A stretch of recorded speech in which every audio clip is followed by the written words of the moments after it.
Wasn't necessarily expecting this, but in a weird turn of events, Clemson will be headed to Charlotte for the ACC Championship right after losing the Palmetto Bowl. So we'll sort of shift from mourning the loss to suddenly being excited about a chance to win a championship and go play in the college football playoff. And to help us preview that, I've got Houston Burnett. Houston is from Shaken Southland. Thanks for being here. I appreciate you having me, man. Always. Well, I wish I was here in better circumstances, but it's always good to talk Clemson football. Yeah, they're weird circumstances. I kind of coming into the South Carolina game felt like, hey, if we can't beat South Carolina, we're 0 for 3 against good opponents. The season feels very hollow. If you check this out, Clemson played the wins there on the left parentheses are the wins at the end of the regular season for each opponent. You see Clemson beat a 1-7 win Pittsburgh, kind of in the midst of a collapse. They beat 2 6-win teams.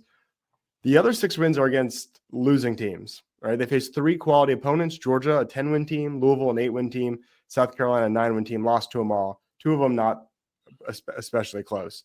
So now, I guess before we dive into SMU, when I saw that Syracuse had come back and actually beat Miami, my reaction was I just laughed. I thought, this is hilarious. Just what a crazy circumstance. So maybe let's just start there. What did you think? Yeah, I mean, I am an old. Well, I can't even say old school. Like, I've changed a little bit of my mentality since I was in college. I remember a time where Clemson was going to the ACC title game in 2011, and I didn't care. Like, you lost to South Carolina, I was out. That was back when I was in college, and there is always a sense of even 2 years ago, you lose to South Carolina in the way that you did, and even this year, there's a stink to going to it, a stench that could have been avoided. You know, out of the 3 times that we've lost to South Carolina and gone to the championship game, 2 of those could have been avoided. So, it feels a little undeserved. I always got driven crazy by the people who were like, would you rather have a South Carolina win or an ACC championship? It's like, I want both. I think that's not too much to ask. Kudos to Lenore Sellers. He's a really good quarterback. But at the same time, there's a lot of things that Clemson shot itself in the foot and could have really taken control of that game. And that's the thing that really grinds my gears a good bit. But we're here, so let's see what we do. Yeah, and Clemson did go 7-1 in the ACC, and Miami, they went 6-2, right? Of course, Miami lost to Georgia Tech and Syracuse, who are 2 teams that have above both Clemson and Miami in my ACC power ranking. So a little bit of scheduling luck, but look, there's no tiebreaker. It seems like SMU's back, so I want to talk a little bit about them with you. Clemson is 8th in total offense, and SMU is 21st. But scoring offense, SMU is actually 5th, so they're more efficient turning those yards into scores. Clemson's 14th, so a little bit less efficient. I think most especially you saw that in the South Carolina game where they had 400-plus yards and 14 points. What about this Mustang offense scares you? Well, I mean, it's pretty simple. It's their rushing offense. The Achilles heel this year for Clemson has and always been the rush defense. It happened against Georgia. It happened against Louisville. And it happened with South Carolina, albeit a little different with South Carolina. You had hero ball by Lenore Sellers where all he had to do was escape, contain, and touchdown. That's literally what happened. But Louisville just grounded and pounded Clemson into the dirt. And so this time around, you've got a team that is got a little bit more of Gus Malzahn's fingerprints on it. It is a pure run team. You've got a very athletic, very talented quarterback, Kevin Jennings. You have Brad Smith at running back, who's very good. I believe 177 per game last time I checked. He's good. So being able to contain their run game is the main problem that you're dealing with. And if you can't handle that, it's going to be a long night. Yeah. Interesting note is that whenever I watch Kevin Jennings, the SMU quarterback, it seems like he's running all over the place. But I looked it up. His rushing yards were nothing crazy, 300-something yards. And it's hard to trust those stats because of sack yards in college come off of the rushing instead of the passing like the NFL. But one weird fact, not so much stat, is that Lenora Sellers is 50, I think it was 53 exactly, but say 50 pounds heavier than Kevin Jennings. So we'll see if Clemson has any better luck bringing him down. I mean, he'll still be a threat for sure, but that's a big difference, right? Yeah. Let's talk a little bit more about the rushing offense. Yeah, go ahead. Oh, no, go ahead. It was cutting out on me a little bit there, so I didn't know if you had completed your sentence. So Clemson's rushing offense is kind of regressed. And I'm curious what you think the causes of that are. I have my theories. So thinking about this, there's a couple different things.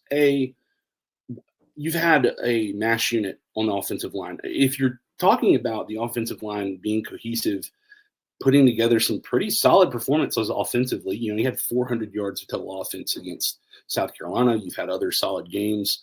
And you're thinking about at one point, Clemson had 9 different offensive linemen out at one point in time. That was during Citadel. I think that, and I know Phil Maffa is a 1,000-yard back. He's been solid. He's had his moments, but it just feels like he's had something lingering even before people knew what was wrong with his shoulder. It just looked like he was playing faster, but he looked like he wasn't playing 100%. And I think that's part of it too. The other part of it is they never really built depth at running back.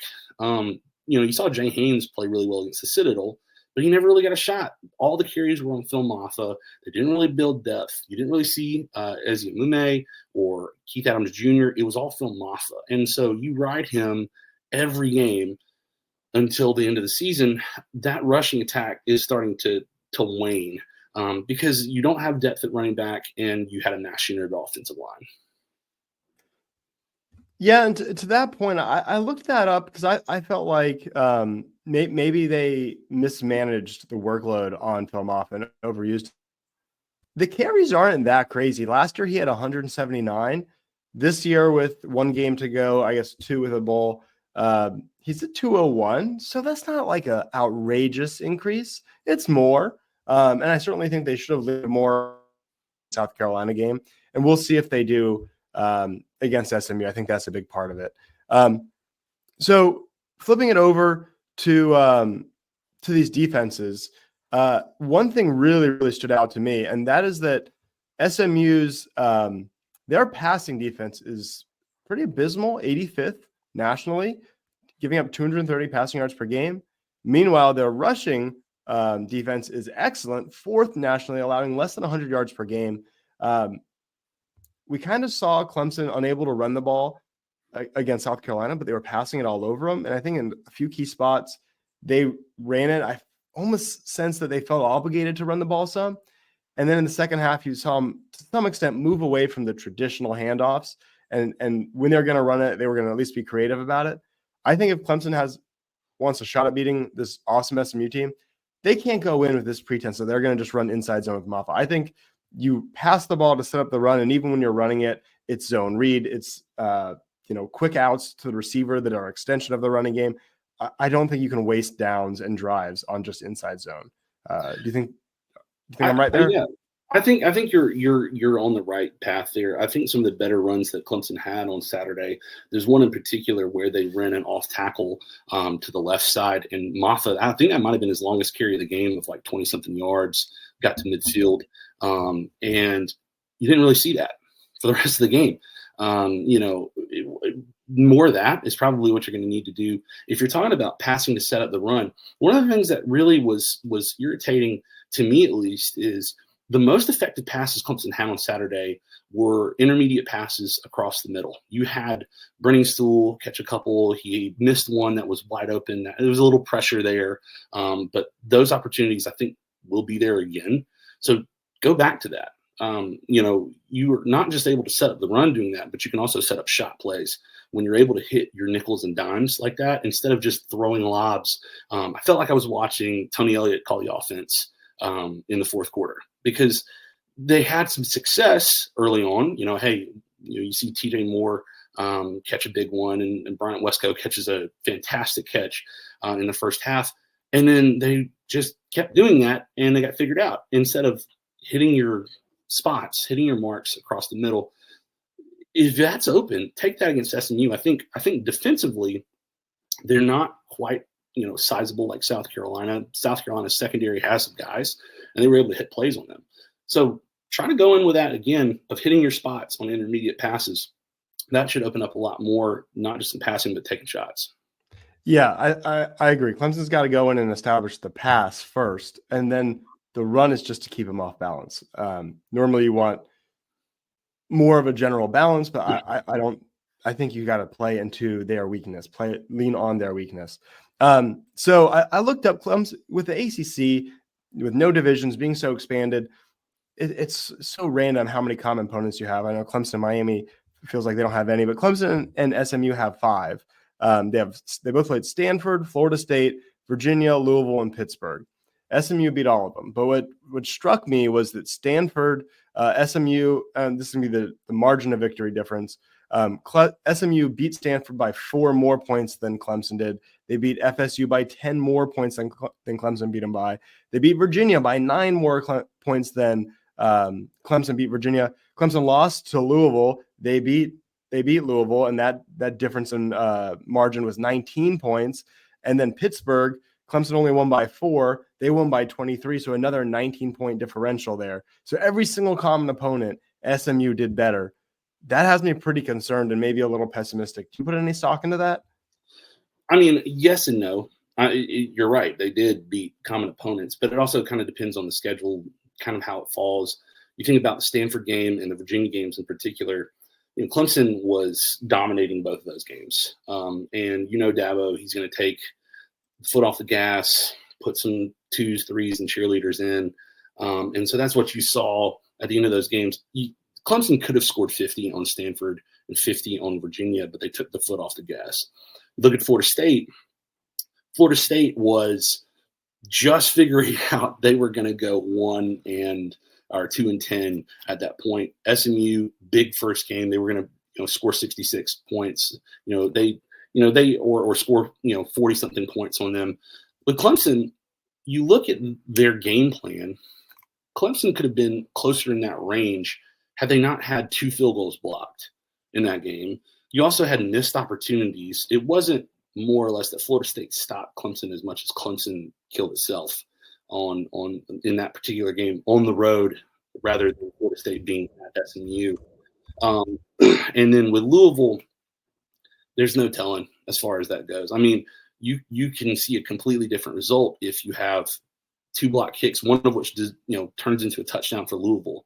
You think about that Louisville game, the play before the block kick, TJ Moore drops a touchdown pass. Like, that's in his hands. It's a touchdown. That's a different result altogether. And so, yes, it can lead to pessimism. And I can read that as well if you just kind of look at the numbers. But you also look at it, they struggled at home with Boston College. Boston College is not very good. They struggled with Duke. Duke's a good team. They've got a good quarterback. But to the level of SMU being a top 10 team, it shouldn't be having to rely on stopping Duke from getting a 2-point conversion at the end on the final play of the game to win on that particular regard. They're herky-jerky. Even their loss. Now, their loss is a little different. They lost to BYU. It's when they first established putting in Kevin Jennings versus Preston Stone at quarterback. But, BYU was able to limit that entire team. And I would think that their defense, BYU's defense, is a little bit more akin to Clemson's. So that gives you a little bit of hope there. But again, if Clemson cannot stop the run, all bets are off. Yeah, and I think Clemson has a path to victory. Certainly, they are not favored, and they don't deserve to be favored, and that's fine. But if Garrett Riley is a little bit more pragmatic, doesn't feel obligated to call things a certain way because that's how it's done, attack their weaknesses relentlessly. That's, obviously I strongly dislike South Carolina Gamecocks, but I have to admire the way they went in that game. They were playing to win. They were doing an onside kick, even though they didn't get it. They were taking their best player and, hey, take off, run. You're our best player. Clemson wasn't as adamant about doing that. I think in this game, they say, hey, our best shot is Kate Klubnik, typically throwing the ball, but also running the ball. Get it to Wesco, get it to Moore, and get it to Antonio Williams. That's their biggest weakness. Let's go at that. and we'll run it just enough times that they don't completely abandon the box. And if they're going to give us 6 yards, we'll take it. But otherwise, we're passing it. If they do that, if Garrett Riley sticks to it and doesn't feel this weird obligation to be balanced just because that's what you're supposed to do, I think they've got a good shot. Obviously, I worry about the special teams, kicks getting blocked. But I think Clemson has a path. The weird thing is, SMU, I think, is going to be on the rise after this. I think Rhett Lashley's a fantastic coach. Now they're in a major conference. I could see them really building. They're in Texas competing against Duke, right? And all these basketball schools. I could see them doing well in the ACC long term. They still, for now, have group of 5 talent. So Clemson has the advantage. Yeah, here's the thing about SMU. I think they have the ability to rise, but I think that being a small private school in Texas will always have its caveat and caps to a certain amount. If you don't think that the first name when Sam Pittman is inevitably fired at Arkansas, whether it's this year, next year, or 2 years down the road, whatever, that the first call isn't Rhett Lashley, you're crazy. And I think he would take that job considering he's from Arkansas. He was a quarterback there. He knows Gus Malzahn. He knows all the high schools there. He would kill it at Arkansas. And I think that would be – now, SMU could go get another great, mind, G.J. Kinney, John Summerall type of guy. But the path – it's not like you're going to get a turnkey operation. You got talent, but you're going to have to essentially restock, rebuild again. So you're going to see good teams, but you're also going to see drop-offs as well, is what I could see potentially with SMU. Yeah, and we'll see if the ACC, as a lot of people have said, it becomes not group of 5, but kind of a conference where the Big Ten and the SEC can poach from, sort of what you're alluding to. So that'll be interesting. All right, final thoughts here. I give Clemson maybe a 20 to 40% chance to win this game, something like that. I think they 2.5 points. I would have thought it would be at least a field goal, maybe closer to a touchdown. I guess the thing that spooks me a little bit, and I'll go back to this, is Clemson hasn't beat anybody good at all. And SMU's had a weak schedule too. But at least they beat 9-win Duke, despite having, I think it was 6 turnovers. At least they beat 8-win Louisville, a common opponent. So they've got a little more proof than Clemson. That's what worries me. So I think Clemson's got a very realistic shot. I don't think they're outmatched. I would say I am about as confident, maybe marginally less confident about this one than I was South Carolina, where I very narrowly picked the Gamecocks. Where are you leaning? What's your feel on this? Probably 50-50, about like I was with South Carolina. I thought if Clemson could limit Lenore Sellers, which for 3 quarters, they had the game plan to limit them. And then in the fourth quarter, inexplicably take out Sammy Brown, all that kind of stuff. You play a clean game. And to me, this feels like one of those things where Clemson's either going to do what they've done, where they get a lead and lose it, and it's a heartbreak, and everybody's questioning what happens, or Clemson's going to come locked in and look like ACC Championship game Clemson. And so if they play like it's a business trip, all bets are off. But at the same time, this just feels a little different coming into this game. Maybe it is the week after a South Carolina game. It's not like 2 years ago where it's like, hey, Cade could play. But this time around, it's just, we're here for the ride, basically, to watch what Clemson does, basically.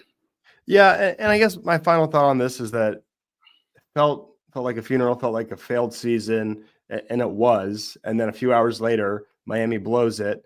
We're able to get in here, and I kind of feel like we have a mulligan now. We've had 3 tries against good opponents, and we blew them all. Now we get a 4th try, and if you win this one, you're a conference champ. Hey, I don't care if it's because we got a fortunate draw on the schedule. It didn't look fortunate at the start of the year. That's it. We're champs. We go to the playoff. That changes the whole narrative. Even if we were to lose, even soundly in the playoff, you don't get to recruit against Clemson on the decline right after they made their playoff. And maybe the sweetest of all is South Carolina had a tough schedule. They went 9-3 and beat us. And they'll be sitting at home as like the 14 or 15 team while Clemson's in the playoff. That's a pretty sweet gig. Yeah, I agree. And look, not just that, and I don't want a sunshine pump or anything like that, but it's not like it's an impossible path for Clemson to win a game, maybe even 2 in the playoff if they get the right draw. A Notre Dame matchup, not saying Clemson would win, but it's an opponent that you're familiar with, that you've played before, and you have a lot of guys on that team that went up there 2 years ago and lost. They know the environment in South Bend and know what they have to do up there. And if Clemson were able to pull off something miraculous, well, then you're getting matched up with a Arizona State, Iowa State, Boise State in the second round, which I would rather play one of those three than having to play Georgia or Texas or Oregon or somebody like that. What you don't want is Oregon to lose to Penn State on Saturday, because if Clemson were to win, the Tigers are getting shipped up to odds, and that is not going to be good. So that's the one thing. If Clemson wins, that I'm like, oh, go Ducks on Saturday night. I see. Yes, I'm looking at the polls, and you're right. Yeah. So if Boise State wins and Clemson wins, Clemson's probably the 12 seed, in which case they get the 5, which you're alluding to. So if Oregon loses, that's probably Oregon. If it wins, it's probably Notre Dame, almost definitely Notre Dame. That's scary, but I would take that. Winnable for sure. Yeah, it's winnable. Yeah. Now Boise State could lose, which would put Clemson as a 4 seed, which would be even funnier. That would be insanity. I would die laughing. That would actually make my year. From losing to South Carolina, seeing us lose as seeing Clemson lose as fans, and then being a bye in the playoffs would be hilarious. Yeah, you could bet the SEC and Big Ten would change that format in a year or two. Yep. All right, Houston, I appreciate you doing this. Thanks for hopping on. As always, go Tigers. Go Tigers.